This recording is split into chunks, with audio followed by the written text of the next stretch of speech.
2017 চনৰ 1 আগষ্ট তাৰিখে সংঘটিত হোৱা ABMCৰ প্ৰয়াত সভাপতি ছৈয়দ লাফিকুল ইছলাম আহমেদৰ হত্যাকাণ্ডৰ 4টা বছৰ সম্পূৰ্ণ হোৱাৰ দিনটোত যোৱাকালি ABMCয়ে সমগ্ৰ BTC অঞ্চলত এক অভূতপূৰ্ব প্ৰতিবাদী কাৰ্যসূচী ৰূপায়ণ কৰিছিল। এই কাৰ্যসূচীৰ পিছতে আজি প্ৰায় 4টা বছৰ পিছত আমি কিছু সময় আগতে সংবাদ মাধ্যমৰ জৰিয়তে জানিব পাৰিছো যে CBI ৰূপা ব্ৰহ্ম, ভদ্ৰেশ্বৰ বসুমতাৰী আৰু ডিংকুৰ মুছাহাৰী নামৰ 3জন হত্যাকাৰীৰ নাম ৰাজহুৱা কৰিছে আৰু এই হত্যাকাৰীসকলক গ্ৰেপ্তাৰ কৰাৰ যিসকল ব্যক্তি সহায় কৰিব বা তেখেতসকল সন্ধান দিব, এই সন্ধান দিওঁতা 2 লাখ টকাৰ পুৰস্কাৰ ঘোষণা কৰিছে।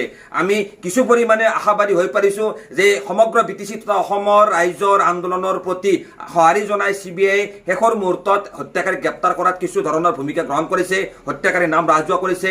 শীঘ্ৰে দাবী জনাইছো যে এই হত্যাকাৰীসকলক গ্ৰেপ্তাৰ কৰক আৰু হত্যাকাণ্ডৰ সম্পূৰ্ণ ৰহস্য কি আছিল সেই কথা প্ৰকাশ কৰক। আজি 4টা বছৰ পিছত হত্যাকাৰীৰ নাম পোহৰলৈ আহিছে।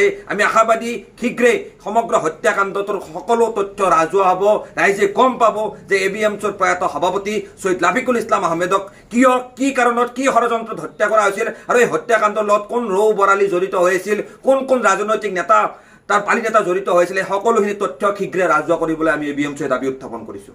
আপোনালোকে সকলোৱে জানে যে ABMCৰ প্ৰয়াত সভাপতি লাফিকুল ইছলাম আহমেদৰ হত্যাকাণ্ড আজি 4 বছৰ পাৰ হৈ গ'ল। 4 বছৰ অন্তত CBIয়ে আজি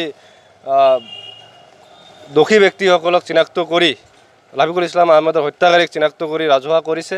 এই কাৰ্যক আমি আদৰণি জনাইছোঁ।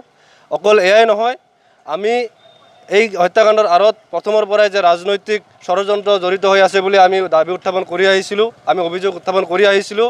গতিকে মাননীয় মুখ্যমন্ত্ৰী ডক্টৰ হিমন্ত বিশ্ব শৰ্মা ডাঙৰীয়াই নিৰ্বাচনী প্ৰতিশ্ৰুতিত একেটা বাৰম্বাৰ কৈছিল যে আমি ক্ষমতালৈ আহিলে আমি লাফিকুল ইছলাম আহমেদৰ হত্যাকাৰীক গ্ৰেপ্তাৰ কৰি আমি ফাঁচি দিয়াৰ ব্যৱস্থা কৰিম।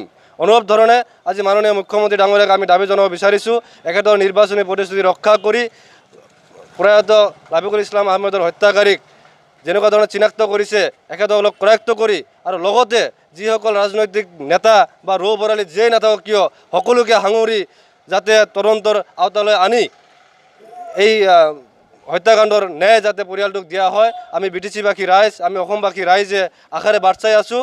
আৰু মাননীয় মুখ্যমন্ত্ৰীৰ প্ৰতি আমাৰ এতিয়াও আস্থা আছে আৰু খুব কম সময়ৰ ভিতৰত যাতে ৰৌ বৰালী যিয়েই নাথাকক সকলোকে চিনাক্ত কৰি যাতে ফাঁচীৰ ব্যৱস্থা কৰা হয়, তাৰ বাবে আমি ধৰ্মীয় সংখ্যালঘু পৰিষদে দাবী জনাইছোঁ। আচ্ছা, এইটো লাফিকুল তেখেতৰ ভাতৃয়ে কৈছে, ফেচবুক পোষ্টত কৈছে যে এই যিটো হত্যাকাণ্ড আছে BPF জড়িত বুলি তেখেতে ফেচবুক পোষ্টত কৈছে, ৰাজনৈতিক ষড়যন্ত্ৰ বুলি কৈছে। কি ক'ব? BPF জড়িত এটা প্ৰসংগ আহিছে।